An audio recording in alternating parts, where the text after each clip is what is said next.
Hello, everybody. Welcome to another evening of our Paranormal Research Symposium weekly speaker series.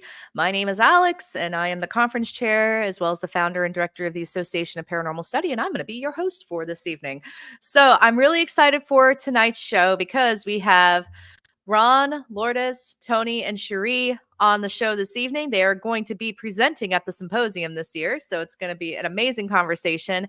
And yeah, just before we get rocking and rolling, I do have a couple of announcements to make. So if you're coming to the symposium and you haven't checked it out already, the schedule is now available. You can head on over to associationofparanormalstudy.com to check out the schedule. And if you haven't gotten your tickets yet, what are you waiting for one? So tickets are available. They are on sale. We are selling them until August 16th. So that is a Friday. So you have until Friday to grab your tickets.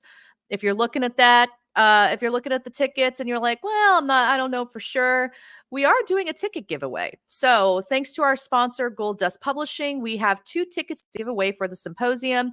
We're going to be doing an online raffle tonight. So after we're done talking with Ron, Lourdes, Cherie, and Tony, we are going to be doing a raffle. So hang out, especially if you entered. It's not too late to enter. If you go to our Facebook page, Association of Paranormal Study, you're going to see a pinned post. That is the post you are going to use to enter the raffle. So head on over there.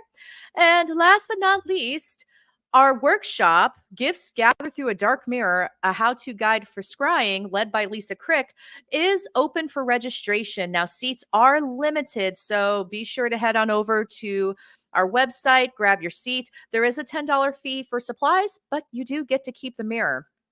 And so you get to keep a scrying mirror that you made yourself, which is amazing. And then that is all of the announcements I have right now. So without further ado, I'm going to go ahead and welcome Ron, Lourdes, Tony, and Cherie to the stage with my cat and a cat, you know. So hello, everybody. Wow. I think this is the biggest group I've had since, and I think y'all are the biggest group to present at the symposium too. So really amazing. Thank you both. Thank you, Quad. What's the quadrid version of both? Thank you, the 4 of you, for being here tonight and being part of the symposium.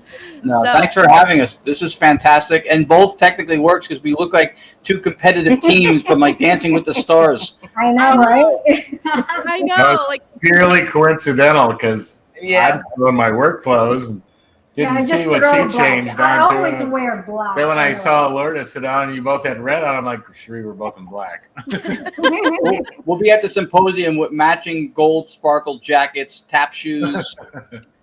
I would love that, actually. New Staticom dress code. Nice. And just to remind everyone who is watching right now, this is an interactive show. So if you have any comments or questions you would like to share during the stream, you can put them in the chat from wherever you're watching. We have streams going on Facebook and YouTube on multiple channels. Type in the chat, say hello, let us know where you're watching from, and we'll go ahead and get started. So, y'all ready for some questions? Yeah, we are. Awesome. Of course. All right. So going to start with the stereotypical origin story question, but it's going to have a little bit of a flair. Tell me, what brought you to this moment right now? Whoever wants to go first. I'll let you all duke it out, red versus black. I know. It's like a bad checkerboard. Team black and team red. Well, so we don't have silence here. What brought us here, I guess I'll start with the tertiary level stuff, and then we'll work down from there. An awesome opportunity for something that's really not precedented in the field, but I think needed, which is this symposium and stuff like this. So to yourself and the people on the board, much kudos for conceiving it and then making it happen, because there are a lot of us, whether we're completely wrong with everything we think, hypothesize and theorize, or we've nailed it, or somewhere in between. We need these kinds of opportunities as much as we do love the Paracons, and they're great. This is a different type of venue, and some of us who are trying to do strict and rigorous research need that kind of a platform. So that's first. The four of us, I think we all share the opinion, is a blessing for us all. We found ourselves through, I guess you'd say, some kind of a law of attraction thing where we're very like-minded. The respect and care shown to all by all in the group makes it work.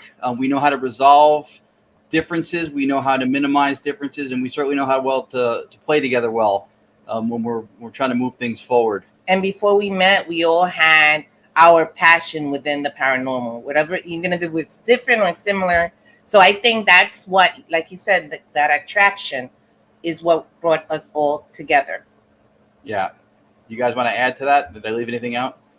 Yeah, I mean, what led to what we're going to be talking about today was literally based on a common thread of communication. Ron and Lourdes brought back a method known in Europe as direct radio voice. Cherie and I specialized for over a decade on EVPs and spirit boxes, having built spirit boxes for 12 years. And then through a mutual event with Ron and Lourdes, a 4-mansion tour, we got to firsthand witness what they were working on at that time, called direct radio voice. And I said, my God, this is awesome. Can we join you and turn this in and evolve this? And luckily they said yes. And that's kind of where we ended up where we are today. Very good. Nice. That was actually going to be my next question, was how did you all meet and just realize, like, oh wait, we're all on the same page and it seems like we would all work well together. Cherie and I started a podcast called Entity Voices Paranormal Evidence, which we did with the other two members at that time of Entity Voices, which were Chris Allgood and Audrey Keeler. And then one day they told us they were moving across the country and moved to North Carolina. Well, we had Ron and Lourdes on as a guest prior to them telling us they were going to move. And in talking to Cherie, she goes, why don't we see if Ron and Lourdes would like to fill in while they're out? And it just went so well. I mean, the level of the show came up, the conversation, the background, the knowledge, every part of it got elevated. And so when Chris and Audra returned, you know, Chris and I were talking, and I said, hey, what do you think about bringing them on permanently? And we did, and they accepted. And we've been doing the show, how long? 4 years now? 4 years. 4 years total. 3, I think, with Ron and Lourdes. But it's just, it worked out fantastically. And getting to communicate on, you know, who we have for guests and what we're discussing. And of course, during the shows, discussing the evidence. And we just found we had a lot in common. And when this project showed up, it worked very well. The chemistry of the 6 of us is actually truly amazing. So, yeah. Yep. Yeah. Nice. So you thought the 4 of us was big. It's 6 of us. For the Entity Voices Paranormal team. Wow. Guest. Nice. And the occasional cat running across the screen. Or a dog, we have that too. Yeah, crazy people. Nice. Looks like we got a comment. So Staticom is a fantastic project. You've got an amazing team, and the energy connection you have with the other side is what you do so well. Keep up the awesome work. Thank you. Thank you. That's a huge endorsement. If anybody knows who Eamon is, his work also is incredibly cutting edge for spirit communication. He's from across the pond, where Lourdes and I will be going in September. And that epitomizes the whole purpose of this event and this show tonight. When people of that caliber come on a show to comment and say things like that about what we're doing, we appreciate that a lot. This is not a one-person rodeo by any means trying to do stuff in this field. That we make dents, we make impacts, we make waves together, and that's by agreeing and disagreeing. But we do it, you know, with a positive discourse, and I think it works. So that meant a lot. Thank you, Mom, for coming on and saying that. Yeah, thank you very much. Thank you. Yeah. Love the. Oh, here's the cat again. Anyway. That's awesome, though. You know, Ron made a good point, because that is why we work so well, because we do have that good communication. We've had differences, but we're able to speak about it. We don't start acting crazy. Yeah. And that's important. And that's why we work well Except together. the fact that Tony refuses to acknowledge that he's not taller than me, and I don't. It's just hard for me to take, Ron. It's just hard for me to Sometimes it's a love and hate. take. I mean, you all bring up a very interesting point too, because it seems that this field, it's very easy to hurt feelings and offend other people, even if it's just a, hey, I'm not quite sure if I understand how this works. And then it turns into something much more. And something that I've really been impressed with watching you all interact with, I don't want to say naysayers. It's more of like people who are skeptical, but it's a good skepticism of like, I don't understand this and I want to know more. Can you explain this further? Or I'm not sure if I'm buying this. Can you elaborate? I've always been really impressed with how you all handle that. That's a huge compliment. Yeah. That really is. From you, we appreciate that a lot. I think what you mentioned is true. I think there's this cultural thing in the field going on where anytime somebody questions or doesn't get something, that it's taking automatically like it's some kind of it's a polemical argument, or they're making some kind of a pejorative statement that's meant to. It's not always the case. There are those who may, but it's not always the case. And ourselves doing our work had to, through our own empirical experience, get to where we feel comfortable and confident to speak on what we think and what we theorize and what we hypothesize. So we had to get to where we are. So for us to look at other people and go, what are you, stupid? You don't see what we see is not even a fair interaction amongst people. It took us time to develop what we do and how we do it. And I think it's worth explaining if somebody's asking about it. That shows an interest or a curiosity. Exactly. Yeah, that's true. And the other part too is that, everybody's at a different level as to where they are, what they believe, what they're going to believe. Nowhere in this process did we ever say, we're going to make everybody believe this. That was never the intent. The intent was research-based. The intent was to prove to us that we could do this, that we could elevate it, and that we could get clear, true, two-way communication. If somebody comes along and starts saying, and I've seen it, and I'm sure Ron and Lourdes have seen it too, but through different podcasts, and you get people's comments that will just flat out say, oh, this is BS. I don't believe it. My BS meter's going off. That's fine. I'm not asking them or trying to convert them. We gave up on that about year 2 of the 14 and a half years we've been doing this. I'm not here to convince anybody. You can listen. You can hear what we have to say. You can dissolve it in your own mind and do what you want with it. That's all we ask. There will be always skeptic people for everything you do. So that is fine. So, but then you gotta, you don't have to bash people what they do, but instead, see what you maybe you can learn or whatever. Or I think it's, that's normal for people to have a, believe or skeptic. Yeah, but I mean, at least listen to what's being said before you try to pull it apart. That's super important in anything, in regular conversation or down to some scientific theory or proposal. Right. You have to know the premises behind how it's constructed before you can start to pull it apart. Exactly. Yeah. Nice. Really, the problem is it's not just in the paranormal field. Usually it's everywhere. So those people are coming into the paranormal field and just doing the same thing. It's just behavior issues, society. Yeah. And I also think culturally there's less and less reasons to trust people until you really know or understand what they do, because as technology advanced and gave us certain capabilities to do things more efficiently, more cost effectively, it also gave rise to the easily done hoaxing and fabricating stuff. And so it's even more, anytime a medium nails something, their number one competitor is Google.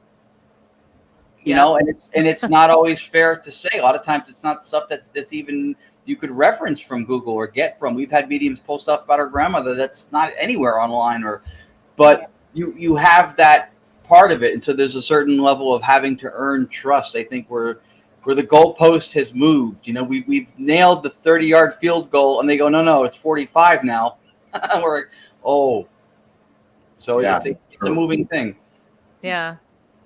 Nice. All right. Well, let's dive into what you're going to be, and also wonderful answers. And everyone needs to take note. And I completely agree. It seems that I don't know how well known EQ or emotional intelligence is amongst people, but it seems like I feel like the field could really benefit from just like an overview of EQ or emotional intelligence. And really the heart of it is just self-awareness of feelings and how we process these Yes. feelings. Yeah. So And gratitude hey, what's up, April? April. That is one of the talented people in the field that we've gotten to know. She's Yes. awesome. And yeah, it comes down to gratitude and a lack of entitlement too. So there's folks in the field who think I've been doing this X amount of years. You owe me this. I should be on that. I should do this. And for us, everything we get asked to do, no matter how big or small somebody thinks it is, we're grateful for. Nobody owes us anything whatsoever. And I think when you have a gratitude attitude, it makes it easier for you to appreciate the stuff. Yeah, another brilliant gentleman from the field right there, Bobby Gallo. Oh, love Bobby. Yep. Another really, really smart guy, awesome to work with. So yeah, I think that's a lot of it too. Is that we're genuinely grateful for whatever we get to do. We never even thought we would be doing what we're doing with this when we brought back direct radio voice in 2019. We're very turtle on fence post. You look at it, and you go, how did it get there, and what's it going to do next? That's us. Nice. I love that. We got another comment from Sarah. Everyone, great to see everyone. Hey, Sarah. All right. Oh, let's see. Y'all are getting the love. Y'all are getting some love in the chat. Team Coco. Hi, Todd. Happy birthday, belated. Oh, happy birthday, Todd. Yep. Nice. All right. Perfect. Well, speaking of the symposium, let's dive into, and this is going to be a preview, everybody. If you want to see the full presentation, you got to get a ticket to the symposium. Can you give us a little bit of a preview of what we can expect at your presentation at the symposium? He's gonna stop. You want to run with it, Tony? And don't start with pyrotechnics. We can't go. All right. Yeah. Okay. Well, I mean, the 40,000 foot preview is literally going to take what is called today as paranormal or supernatural and explain a theory called analytic idealism, which all of us follow because it connected the dots of everything that we've experienced, everything we've gone through with the paranormal, and put it into a line and connected the pieces for us to a point where we couldn't avoid it. Then that theory was then sort of used to not only develop Staticom, which is the communication device, but it laid a foundation of not only how Staticom works, but it also laid the foundation of how reality gets re-looked at, of what we believe is there and how we believe it's working. So that's my 40,000 foot open. Nice. Very good. Very nice. Yes. That was good. Yes. So it's Like it's golf clap, yes. Yes. Spirit communication platform, which we call Staticom, which is derived from the European method of direct radio voice, which was just a vacant, long, short, medium wave frequency, no sweeping, just white noise. And then we removed the radio in the process, and then we added filtration in real time, slowing down the flow of live white noise in real time, which in ITC had never been done before. Because of the voices do come in faster, not only than we can detect, but faster than the human vocal tract is capable of speaking. So we did everything that gets done in review at home in the moment of contact. Because if we're going to try to have communication with whomever or whatever, once you go home and put it in the software, the conversation's over. Yeah.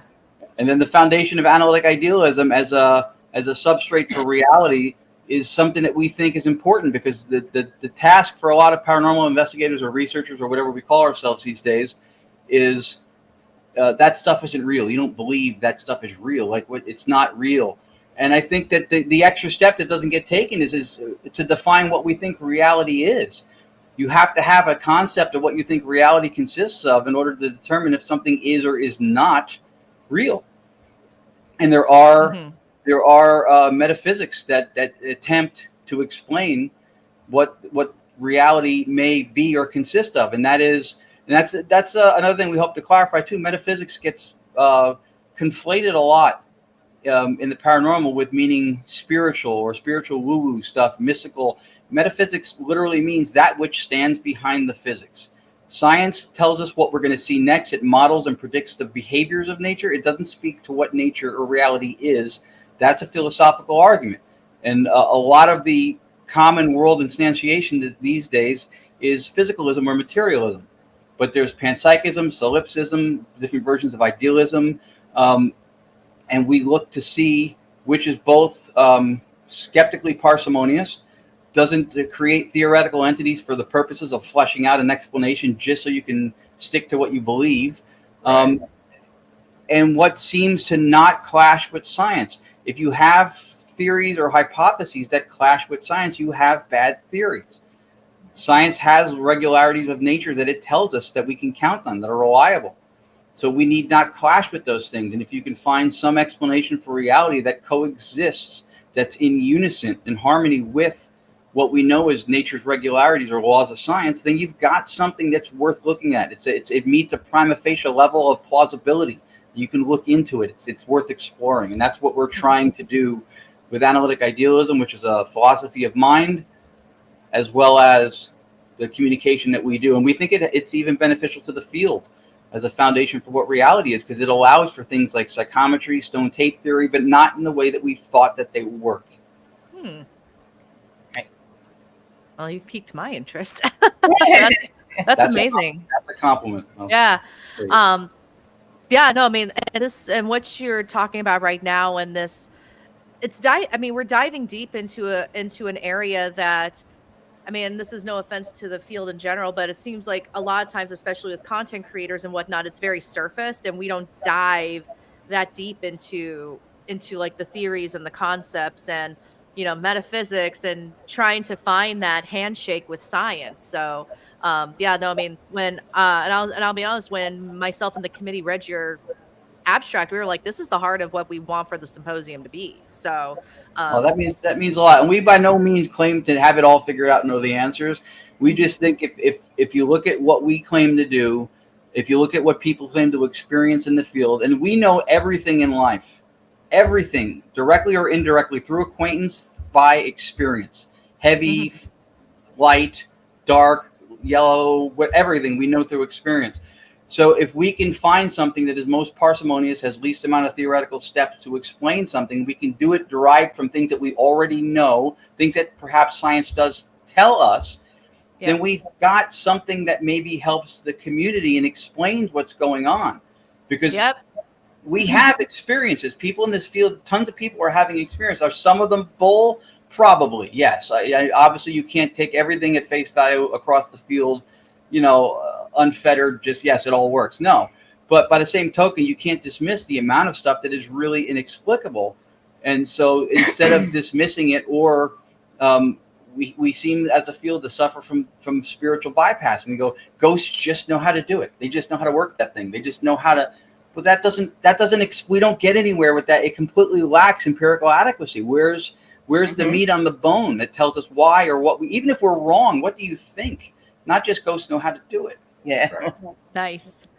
Yeah, no, that actually, you hit something that I have been not necessarily struggling with in this field, but very much like, how does it work? How is it that a spirit can manipulate these, you know, these devices, or how like not just, oh, they just can. It's like, no. I need the mechanism. I need the mechanism. Love Lauren Hellickson says when she lectures, and I love her, she's brilliant. She goes, if you don't know how your device works, how do you know that your device works? You have to know. And I think we make a huge mistake by saying that the people in the field get, like you said, will get very defensive and they'll say science can't talk to this. Science doesn't know what this stuff is. They don't know everything. And then their first step to call their key witness in to explain what their theory is and how their stuff works is physics. You just said science has no value, and your first character witness to make your case is science. No, you can't do that. Yeah. Nice. All right, really quick. We got a couple shout outs. Pamela Berry from Gettysburg Battlefield Bash is here. She also gave a shout out to Kenny. And then we also have Spectral Researchers Spirit Talkers here. And also Stacy Lee. Congratulations on your nuptials, Stacy, by the way. Kenny's a fun personality. And we like Kenny. I think that he has an impact on the field, and I think he could have a really huge impact on the field by making people reassess and think about what it is they're proposing, and not just propose it and, you're dumb if you don't accept it kind of thing, because I think that happens too much. Agreed. Nice. All right. Awesome. Well, you definitely hit a lot of different things that you probably saw me nodding, so all that good stuff. All right. So next question I wanted to ask you, and actually this is a question so when you're doing these sessions, and I sometimes struggle with, audio processing is something that I struggle with in general. But how is it? Because I've seen you, at least Ron and Lourdes, I've seen you at work at the Steve Dills' event, Hanover Tavern Paracon. Like, I've seen you in action, and it seems like you're very gifted at understanding what you're coming through and saying. Does that come with practice? And yeah, I just wonder, how is it that you've grown these skills and being able to pick up and understand on the spot and be able to continue these conversations? And Tony and Cherie, this question is for you too, because I know this is what you all do. So that's been something I've been wanting to at least refine my own skills in. A little of it is your training. We've noticed it more and more over the years. Anybody who's not regularly listened to EVPs, that is the best training ground. When you can start to understand what EVPs are saying, even clear ones, Class A, your ear becomes attuned to how they speak, how they can stretch out words, how things can be a little different than how normal speech patterns are evolved and pronounced. That was a huge benefit to moving from EVP to ITC. And then moving from still ITC, but DRV to Staticom, was that when you have that training, it's easier to pick out what's said. Is it absolutely necessary? No, but we've noticed that even some of our clearest things from Staticom that I've played on other podcasts, I've seen the audience go, I didn't hear a thing. And I'm thinking, wow, is that training that necessary? That even when it's that clear, they still can't understand what was being said. And I don't have the answer to that. But if you're referring to, you can see Ron and Lourdes go, I heard this. Oh, yes, they said this. And they can pick it out left and right as it's flying out of the machine.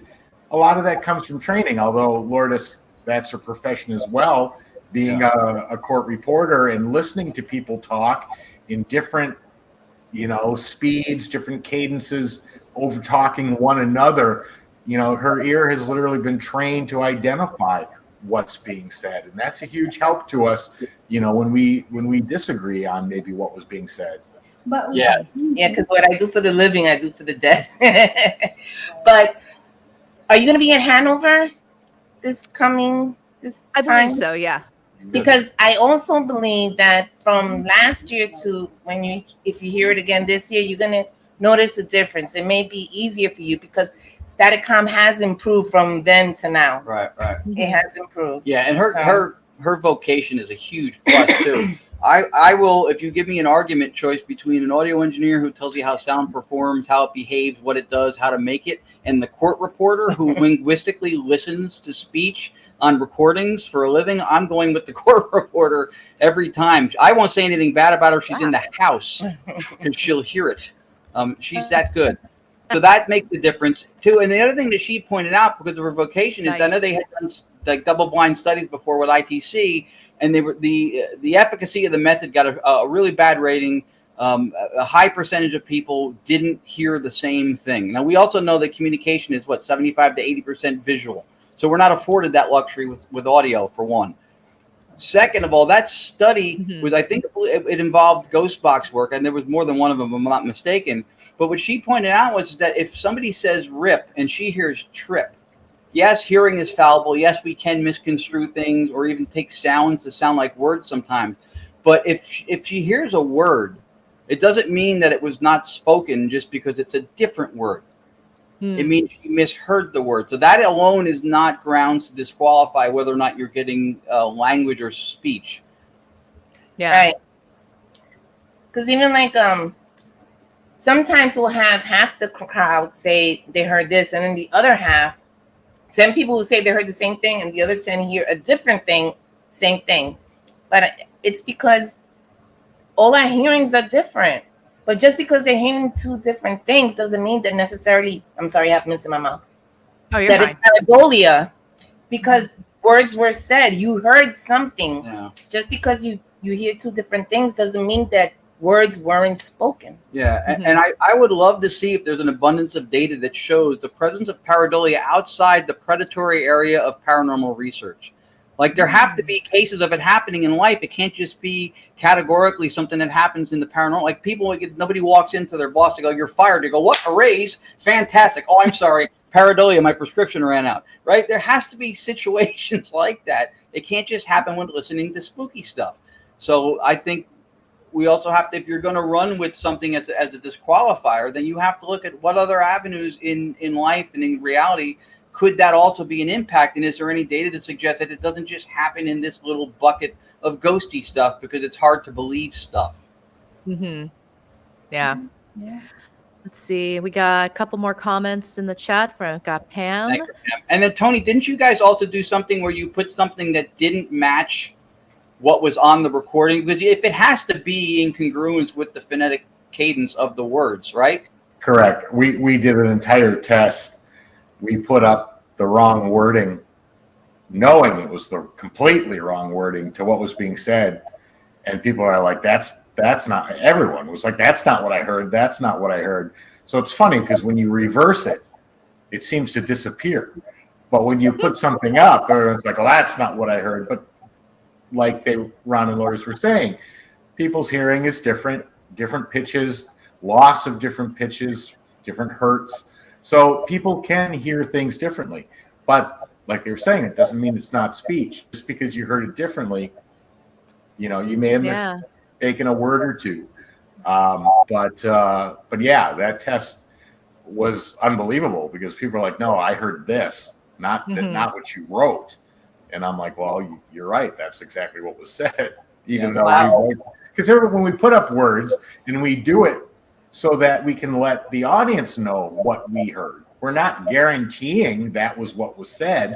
We're just saying this is what we heard. You can disagree, but people are like, you put the words up, I automatically hear that. Well, no, that test proved you don't automatically hear that. It's not that powerful of a suggestion.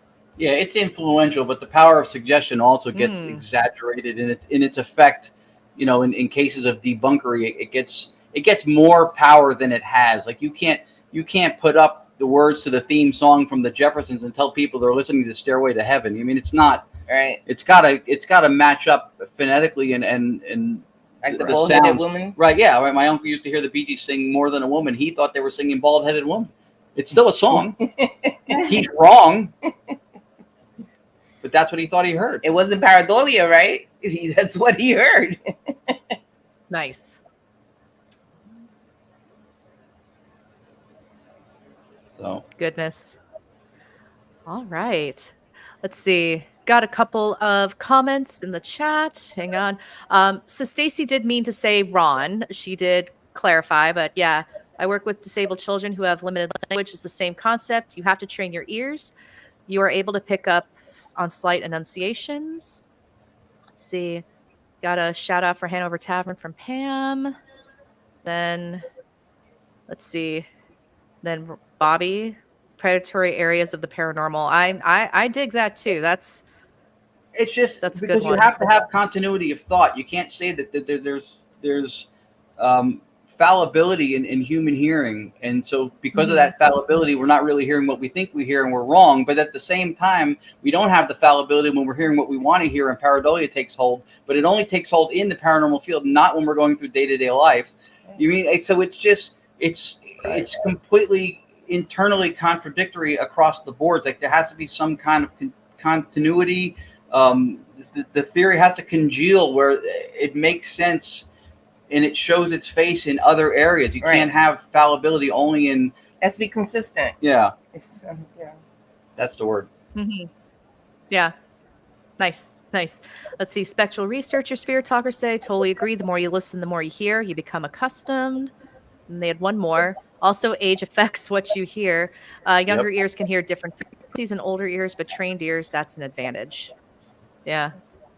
And then, I mean, case in point, because that can sound like a cop-out sometimes, none of us could just sit in and do her job. I would literally age like a sitting U.S. president if I tried to do what she did. You would see me just gray in front of you trying to. It's unbelievable. I've heard the recordings. It's like people are talking over each other and they're yelling from the background. Nobody says off the record, so everything you hear has to go on the record. I'm like, I don't know how you do it. Listen, in all fairness, I couldn't do what any of the three of you do because probably you too. You guys deal with the public. I'll age like an old lady just like that because I love people, but they're hard. That's why I'm a court reporter. Honestly, that is why I'm a court reporter. I love being a court reporter. I still help people, right? I help them with their cases and everything, but I don't got to deal with them. Perfect. Yeah. Nice. Yep. Then Pamela says some things we hear, see, feel according to our experiences. Yes. Right. Yeah, there's actually a lot of truth in that sentence broken down for a variety of aspects because every experience is subjective. It's experienced by you and by you alone, and it can influence feelings, emotions, and everything else, consciousness, all of the above. So yeah, there's a lot of truth in that. Yeah, that's the red herring is objective truth. The consensus reality is objective truth. I think is a red herring. Even when you interpret data from instrumentation, it's still subjectively being interpreted. It's untenable to think that it's otherwise. Yeah, makes sense. There's a woman in the UK. Her name is Dr. Anne Winsper, and she wrote her dissertation. I believe it's like the psychology of EVPs and listening to EVPs, and very fascinating. I read the abstract to her dissertation, and I'll try to send it to you all because you might find it really interesting because it really reinforces everything we're talking about right now. I mean, I think she's a PhD from. It's from like a legit like British university. It's not like Spirit Lab type, not the Spirit Lab, but you know what I mean. Like a lot of the diploma mills that come out. I'll make a note to send her dissertation to you. Let's see, Todd. To reinforce what Team Staticom talks about during the presentation, regardless of what you may or may not think you hear while listening to Staticom, it's white noise and no words should be present. Not sure if they mentioned. That's it. Yeah. That's very true. There's no audible data in white noise whatsoever. No words, no sentences, no syllables, no phonetics, no nothing. Todd is learning. Todd is learning. Yeah, he's been listening. And it's all at a constant. It's all at the same level. And we get ups and downs on loud voices, medium voices, high pitches. How does that happen? It's Yeah. That's been part we know how that we have a theory on how it happens, but there's no data there. It's happening. Yeah, no, and that's something that's been really fascinating to me with your work. It's the data that y'all are collecting and the commonalities, like with your experiences and what you're hearing. And there seems to be something. I mean, I'm putting on my neutral observer hat on, but there seems to be something in common. There's a common trend happening or consistencies that are happening that I think need to be noted. So. That's important in this field because we can't capture a ghost and put it in a box and measure it and look for the consistent measurements in a lab. But it seems like what you all are working on and creating and what the work that you're doing is almost like the next best thing. Oh, we appreciate it. I mean, field sciences also aren't discredited, right?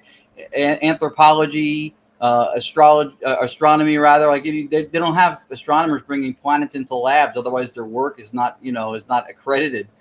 right? So there is field, if it's done properly, if it's done rigorously, if certain, things are in place, and scientific method, of course, is employed, and there's trust issues there too. If it's not done on a university under certain conditions with certain people involved, but foolish to think that automatically sets the bar, because you also do still have personal biases and agendas that are at play. And if somebody truly does not buy into any aspect of what's going on, Bigfoot could hand them their car keys and they're not believing in them. Just got to make me stop drinking my lemonade from that line. Sorry. Oh, you're good. You're good. The one thing that Staticom can do, though, and is create what we call a PPO, or a permanent paranormal object, which, like you said, spirit can't be captured, put into a lab and tested, but the evidence from like what Staticom can create can be replayed, can be recreated, can be demonstrated again over and over and over, which from a permanent paranormal object that we record or repeating the process over and over would allow science to be able to get a little deeper into that testing, because it is repeatable. Yeah. All right. Nope. Saying hi to Mike. No, Mike danger's in the Castro from room. Ghosted. I know, we're in trouble. That's a talented Hey, man right there. Oh my gosh. Yeah. Don't That's a get talented started. man. For sure. Yep. Nice. Okay. Well, we are coming down to our last 5-ish minutes. I do want to give you all a chance to take a bio break and a short break before your next podcast. So last call for questions, everybody. If you have questions or comments you would like to feature in the chat, or just ask the crew overall, this is your chance to do it. And your comment or question will be brought up on screen just like this. So if you want your 10 seconds of fame, this is your chance to get it. All right, I actually have a really good question from Spectral Researcher Spirit Talkers. What do you all think? Oh my gosh, I'm going to butcher. So I read words better than I say them. So what do you all think of the raw dive diode? The Rodave. Yeah, Rodave. Thank you, Rodave. Rodave. Thank you. Yeah. We did some testing with it. I don't find the communication to be, it does work, don't get me wrong. We've gotten voices through it. Matter of fact, that was one of the tests we were working on before we switched over to white noise, was a Rodave diode. And was it able to produce some audible voices? It was.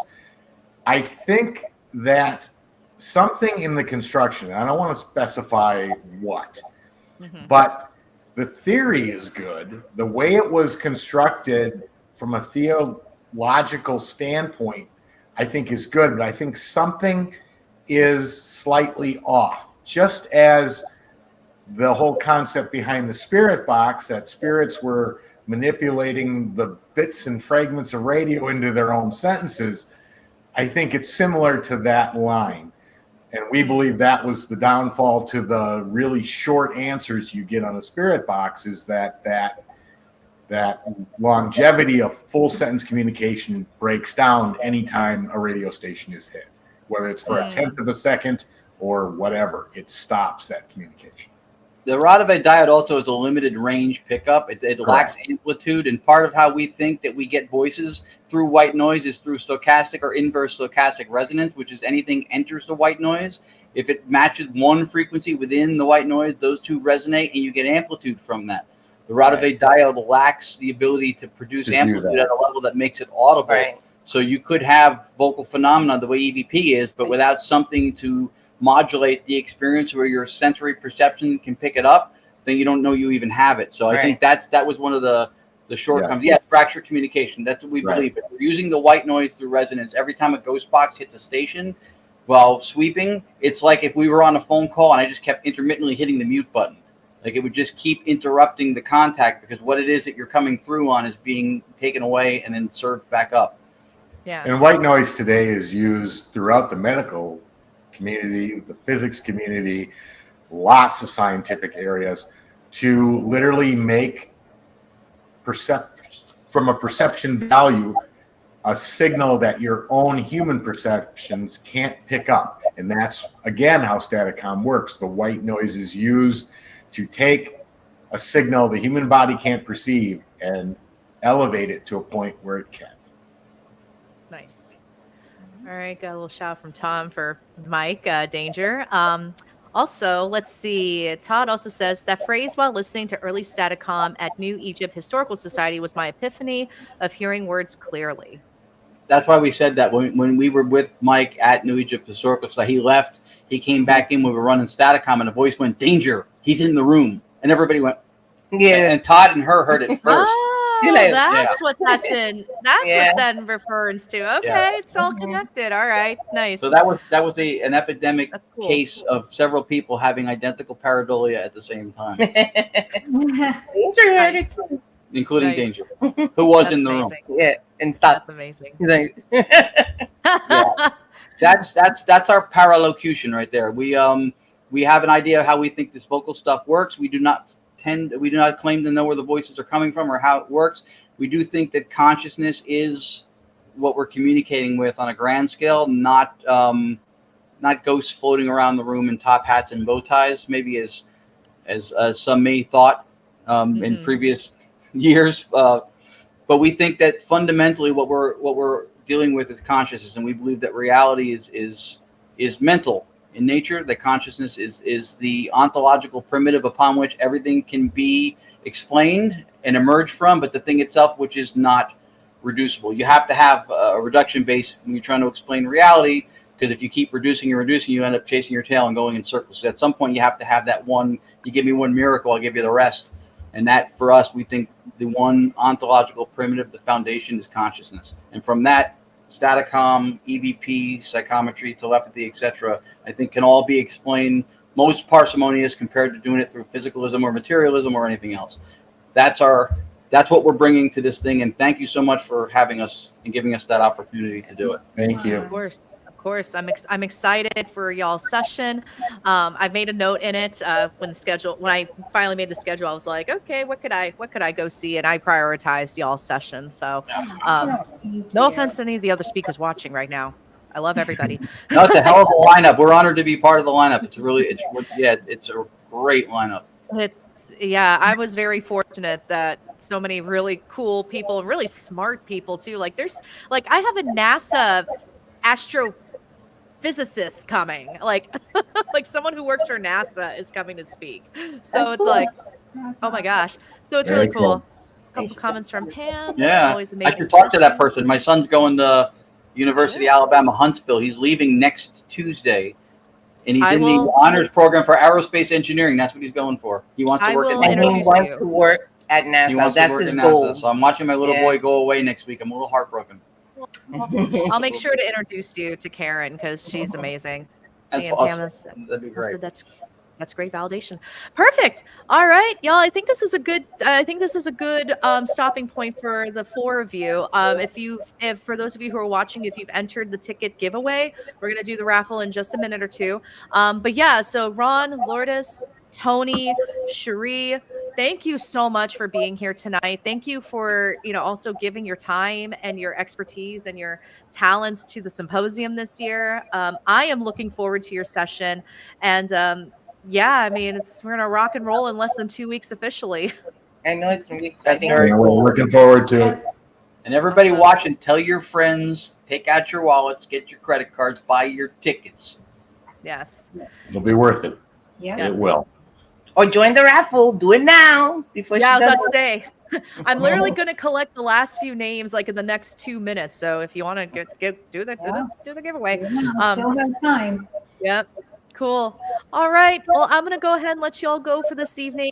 Thank you all so much. Thank you, Alex. Thanks, Alex. See you in 2 weeks. See you next week. Literally. Yeah. Thank you. We'll be in touch. All right. Very cool. Oh my gosh, this is so cool. All right, that was an amazing chat. A lot of it, I don't know if y'all could tell, was just me kind of going like this the whole time because so amazing. So just want to give Henry a shout out, as well as Spectral Research, and then spectral researchers. I'm hoping we can do it next year. We'll see. We'll see. It's a lot of work, but it's been good work. So, all right, I'm gonna go to the APS page. I'm gonna collect of the names for this giveaway. So if you would like to attend the symposium, get your comment on that post now. So I'm going to go collect those names, and in the meantime, I'm just going to talk while showing off a few announcements. So once again, tickets for the symposium are on sale. So you can it's now on associationofparanormalstudy.com. You can get your tickets, and you can go ahead and enter the symposium giveaway as well if you don't want to pay the $50. I don't blame you. Not to deprecate on my own ticket prices, but yeah. So good times. I'm going to go ahead and collect the names right now. All right. I am collecting. Oh, there was a couple people that snuck in. Nice. Good time. All right. So now, let's see. We have, let's see. I'm going to show off another thing to advertise good old Lisa's mirror scrying workshop. So registration is open for the mirror scrying workshop. If you would like to sign up for it, we only have a few seats left. So be sure to get your spot now, because it's going to go fast. It's $10, but you do get to take your mirror home. So $7 for a mirror.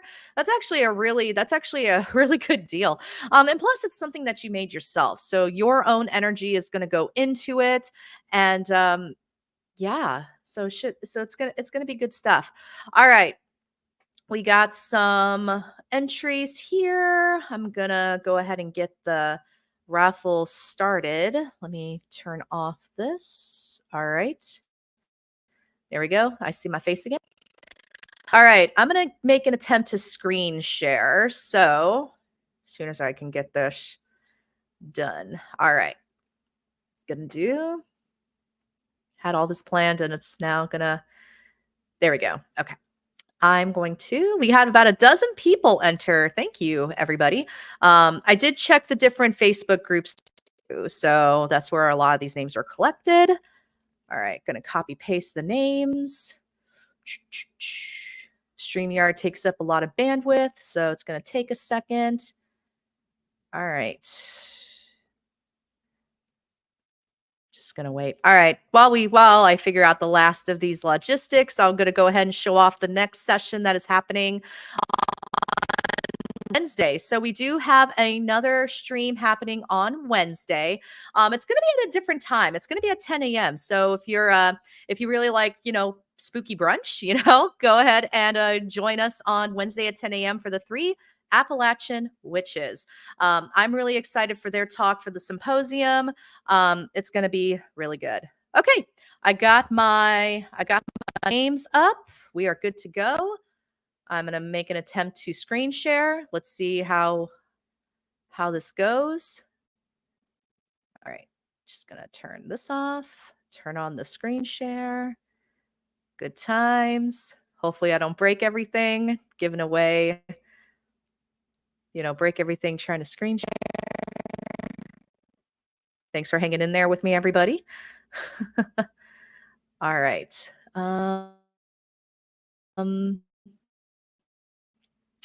Let's do that. Okay. So, all right. We are going to click to spin. Let's do this while my cat walks by again. There we go.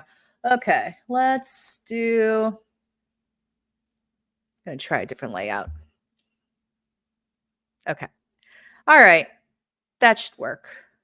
We'll do this. Okay. We're going to spin the wheel.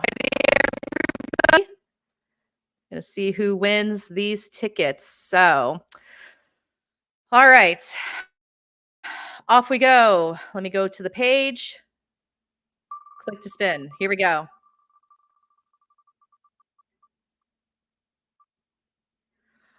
All right. It looks like it's Holly. All right, Holly. I will message, and I will send you a message so you can get your tickets, and that's exciting. So congratulations, Holly, you won the raffle. So like I said, I'll reach out to you and we'll get those little details taken care of. All right, cool. All righty. Making my internet come back. All right. Oh, thank you, Pamela. That means a lot. There we go. All right. Come on. There we go. All righty. So thank you so much, Pam. I appreciate the compliment. Pam Barry runs and her husband Steve run the Gettysburg Battlefield Bash. Definitely an event to check out. All right. Yes. Congratulations, Holly. Yeah. All right, everyone. One more announcement for a week from today. That will be our very last stream for the symposium. So, I can't believe it's coming up so quickly. So a week from today, we're going to have Joshua Cutchin and Timothy Renner as our guests. I'm going to turn off the little banner at the bottom.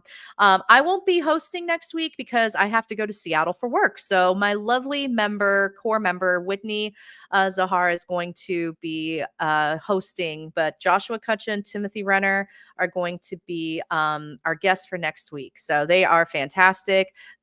All I'll say is their abstract sent me to the floor. So it was just such a good abstract. Everybody submitted great abstracts. All right. Well, everybody, that is all for tonight. We will be back on Wednesday morning at 10 a.m. with the 3 Appalachian Witches. If you have not gotten your tickets yet for the Paranormal Research Symposium, you do have until August 16th. So August 16th will be the last day we're selling tickets online. We will have tickets at the door for an extra $10 for 60. So we're trying to incentivize, people buying early so that we have enough badges. Yeah. But anyway, it's going to be an amazing day. The Paranormal Research Symposium is going to be stretching across 3 different buildings. We have the Hotel Gettysburg, Ghost City Tours, and Ghostly Images, the orphanage. There's going to be programming happening in all 3 buildings. And this is a very much an academic type of conference. Be prepared. Come with questions. Come with comments. It's going to be an amazing day of learning and collaborating and networking with fellow researchers and investigators. All right, everyone. I hope you all have a wonderful, wonderful night. And hopefully I will get to see you at the symposium in less than 2 weeks. Have a good night, everybody.